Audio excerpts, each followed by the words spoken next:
താമരശ്ശേരി കൈതപ്പൊയിലെ ഹസ്നയുടെ മരണവുമായി ബന്ധപ്പെട്ട അന്വേഷണം ടി.പി. വധക്കേസ് പ്രതി കൊടിസുനിയിലേക്കും നീളുന്നു.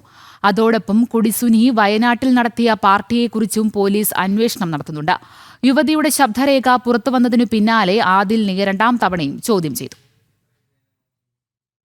12 മണി വരെ എനിക്ക് ടൈം തന്നിക്കുന്നേ. ആ 12 മണി വരെ ഞാൻ എൻ്റെ അപ്പുറം നിർത്തിക്കോ, ഇല്ലെങ്കിൽ കളി ഇതൊന്നും ആയിക്കൂലേ. ഞാൻ സത്യം പറയാ, എല്ലാ ജീവിതം പോയി. ഇനി ഞാൻ എന്റെ ജീവിതം പോവാണ്, എന്റെ ഞാൻ നിൽക്കും.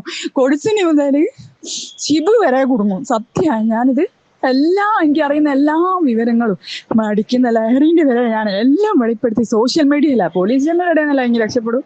സോഷ്യൽ മീഡിയ വിളിച്ച് ഞാൻ പറയും, ഇല്ലെങ്കിൽ ഇനി ഫോൺ എടുത്തോ.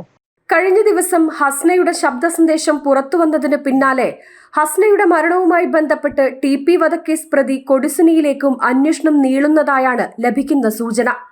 അതോടൊപ്പം കൊടിസുനിയുടെ പരോൾ അവസാനിക്കുന്നതിന് മുൻപ് വയനാട്ടിൽ നടത്തിയ പാർട്ടിയെക്കുറിച്ചും പോലീസ് അന്വേഷണം നടത്തുന്നുണ്ട്. ഈ പാർട്ടിയിൽ താമരശ്ശേരി സ്വദേശികളും പങ്കെടുത്തിരുന്നു.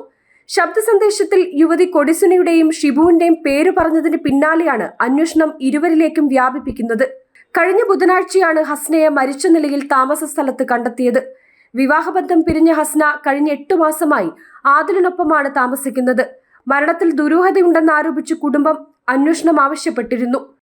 ജനം, കോഴിക്കോട്.